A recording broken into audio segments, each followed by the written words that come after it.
Hello students, so we have started unit 4 EMI and AC, and in previous lecture we have discussed about self-inductance. So today's topic is self-inductance of a solenoid.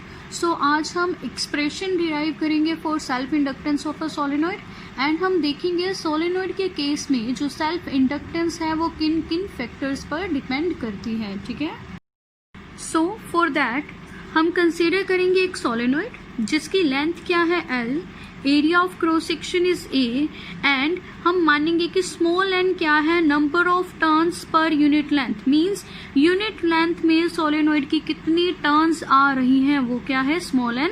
So it can be written as small n is equal to, देखो मैंने hint के लिए लिखा है, it is number of turns per unit, means divide करेंगे किससे, length से, ठीक है. सो नंबर ऑफ टर्न्स को हम क्या लिखते हैं, कैपिटल N, एंड लेंथ को क्या लिखते हैं, L, ठीक है.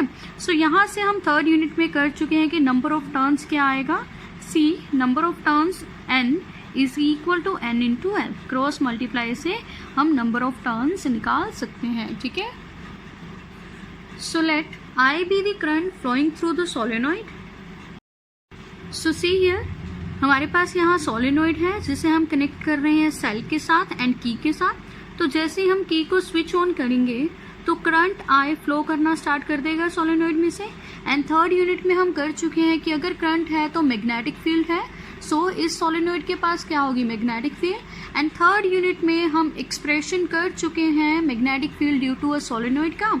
So see, magnetic field due to a solenoid is B and it is equal to mu naught N I. ये हम थर्ड यूनिट में से कर चुके हैं. इतनी मैग्नेटिक फील्ड होती है सोलेनोइड के पास. सो अगर सोलेनोइड के पास मैग्नेटिक फील्ड है तो कुछ ना कुछ मैग्नेटिक फ्लक्स भी लिंक करेगी सोलेनोइड से. So magnetic flux linked with each turn off solenoid. Solenoid के पास कितनी टर्न्स हैं, N हम लिख चुके हैं स्टार्टिंग में, बट हम यहाँ फ्लक्स लिखेंगे सिर्फ एक टर्न की, ठीक है, कि एक टर्न के साथ कितनी फ्लक्स लिंक कर रही है, मीन्स एक टर्न में से कितनी मैग्नेटिक फील्ड लाइंस पास कर रही हैं, ठीक है.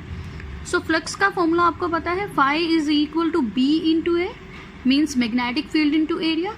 मैग्नेटिक फील्ड की ये वैल्यू हम यहाँ पुट करेंगे. So phi is equal to mu naught N I into A आ जाएगा, ठीक है. ये फ्लक्स किसके लिए, एक टर्न के लिए. सो ये तो फ्लक्स है जो सोलेनोइड की एक टर्न के साथ लिंक कर रही है, बट सोलेनोइड की टोटल टर्न्स कितनी है, N, जिसकी वैल्यू हम स्टार्टिंग में लिख चुके हैं, it is equal to N into L, ठीक है. सो अगर एक टर्न के पास इतनी फ्लक्स है तो टोटल टर्न्स के पास कितनी फ्लक्स होगी, हम दोनों को मल्टीप्लाई कर देंगे, ठीक है. जैसे एग्जांपल, एक टर्न के पास फ्लक्स है 2, तो 10 टर्न्स के पास फ्लक्स कितनी होगी, तो हम 2 से मल्टीप्लाई कर देंगे 10 को. सो वही सेम मेथड हम यहाँ यूज करेंगे. एक टर्न की फ्लक्स ये है, टोटल टर्न्स कितनी है, इतनी, सो दोनों को मल्टीप्लाई कर देंगे तो हमारे पास टोटल टर्न्स की फ्लक्स आ जाएगी, ठीक है. यहाँ पर तो ईच टर्न की लिखी हुई है हमने, ठीक है. So see here I have written this total magnetic flux phi is equal to number of turns into flux linked with each turn. एक टर्न की फ्लक्स हमारे पास है वो कितनी है, mu naught N I A, and number of turns कितनी है, जो अभी मैंने आपको बताया, it is capital N and capital N की वैल्यू है N इंटू L. सो ये है टोटल फ्लक्स जो पूरे सोलेनोइड के साथ लिंक करेगी, ठीक है. सो एडजस्ट करके इसे लिखेंगे, phi is equal to mu naught N square L I A, ठीक है. So this is equation number 1. सो आपको स्टेप्स याद रखने हैं. फर्स्ट स्टेप क्या है, आप मैग्नेटिक फील्ड की वैल्यू लिखेंगे. सेकेंड स्टेप में आपने क्या किया, फ्लक्स की वैल्यू लिखी फॉर 1 टर्न एंड देन आप टोटल फ्लक्स लिखेंगे, मीन्स टोटल टर्न्स के लिए, ठीक है. So now if L is equal to self inductance of solenoid, so कल डेरिवेशन में हम फ्लक्स का रिलेशन विद सेल्फ इंडक्टेंस कर चुके हैं, that is phi is equal to Li. So let this be equation number 2. अब देखो equation 1 and 2 को कंपेयर करें.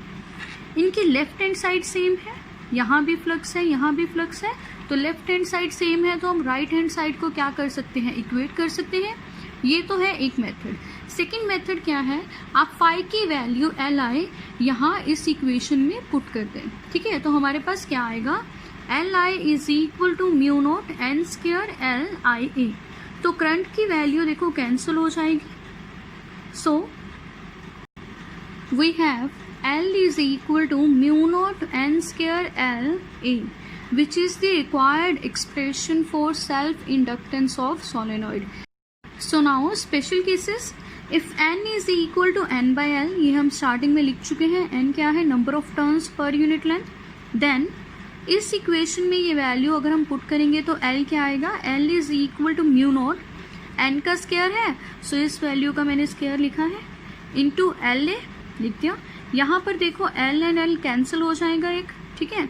सो we have L is equal to mu naught N square A by L, ठीक है। ये भी एक फॉर्मूला है किसका, सेल्फ इंडक्टेंस ऑफ सोलेनोइड का, ठीक है। Second case, if mu r is the relative permeability of coil और सोलेनोइड, ठीक है। सो सोलेनोइड की रिलेटिव परमिएबिलिटी क्या है, म्यू आर। परमिएबिलिटी के बारे में हम यूनिट 3 में कर चुके हैं कि कोई भी मटेरियल कितना अलाउ करेगा मैग्नेटिक फील्ड लाइंस को खुद में से पास करना, वो क्या होता है, परमिएबिलिटी, ठीक है।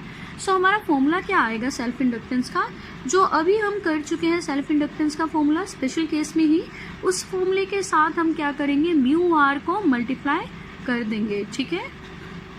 सो नाउ आपको क्वेश्चन आ सकता है कि सेल्फ इंडक्टेंस किन फैक्टर्स पर डिपेंड करती है। So self inductance depends on geometry of solenoid. Self inductance सिर्फ ज्योमेट्री पे डिपेंड करती है सोलेनोइड की, मींस सिर्फ स्ट्रक्चर या कितनी नंबर ऑफ टर्न्स है, या कितनी लेंथ है, या कितना एरिया है सोलेनोइड का, इन फैक्टर्स पर डिपेंड करती है। वो हम फॉर्मूले से भी लिख सकते हैं। So L is equal to हमारे पास क्या आया था, mu naught N square L A, इसके बाद हमने स्पेशल केसेस किए थे।